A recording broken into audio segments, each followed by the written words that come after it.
Hello, my name is Dion Rashad. In today's video, we're diving into explaining FMLA. FMLA is Family and Medical Leave Act.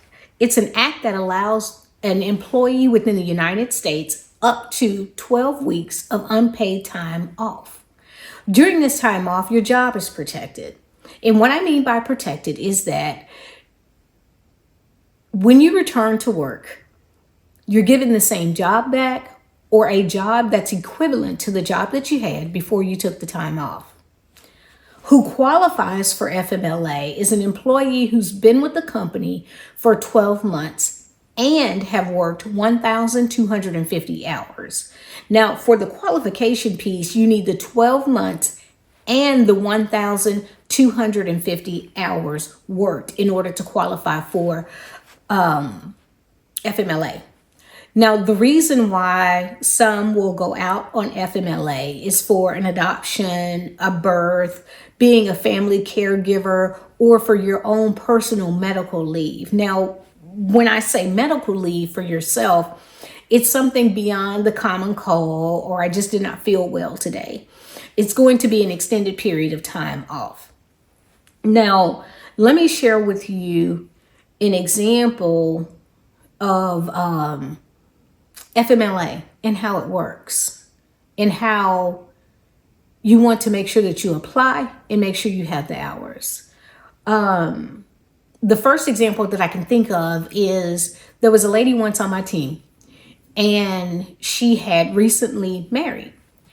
The gentleman that she married was sick the entire time they were on the honeymoon. So when she came back to work, she was in and out of the office, going out in the hall to take personal calls because they were trying to get him into a doctor's office. So she came back and explained to me why she was going in and out. And I asked, why didn't you just take the day off? And she said, well, I was coming back from a honeymoon and I didn't want to take more time off. I didn't know if I could. And I'm like, yeah, you can. And so she went back to her desk, closed everything out, and went to be with him at the doctor's office. They ended up running a series of tests on this man, and he ended up having a rare form of back cancer.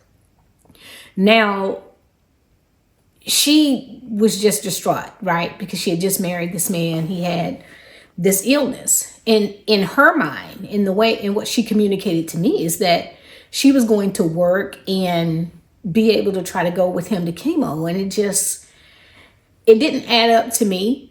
So I brought up to her the opportunity for her to take FMLA.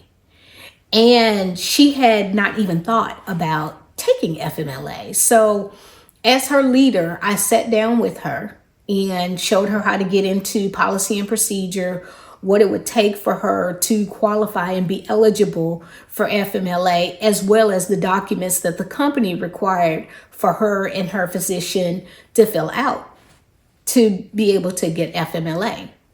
So she went out on FMLA, and in less than 2 months, he passed away. I went to the service, and after the service, she came up to me and gave me this big hug and thanked me for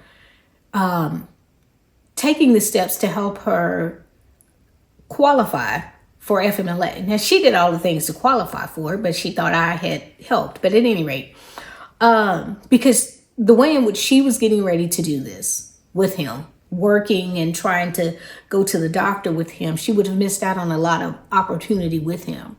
Being able to take that time off to care for a family member who, to me, unexpectedly passed away, was critical for her. So when you're in various situations, it may be a birth, it may be an adoption, it may be caring for someone, it may even be caring for yourself. Look and see if FMLA is something that you need to do, because taking care of yourself first, taking care of your family, having the correct work-life balance allows you to be a more productive professional when you're in the office. So hopefully this is helpful to you. Do me a favor, if you have another video you'd like for me to make or another topic that you would like for me to dive into, please don't hesitate. Drop it in the comments and then I'll make sure I work on it.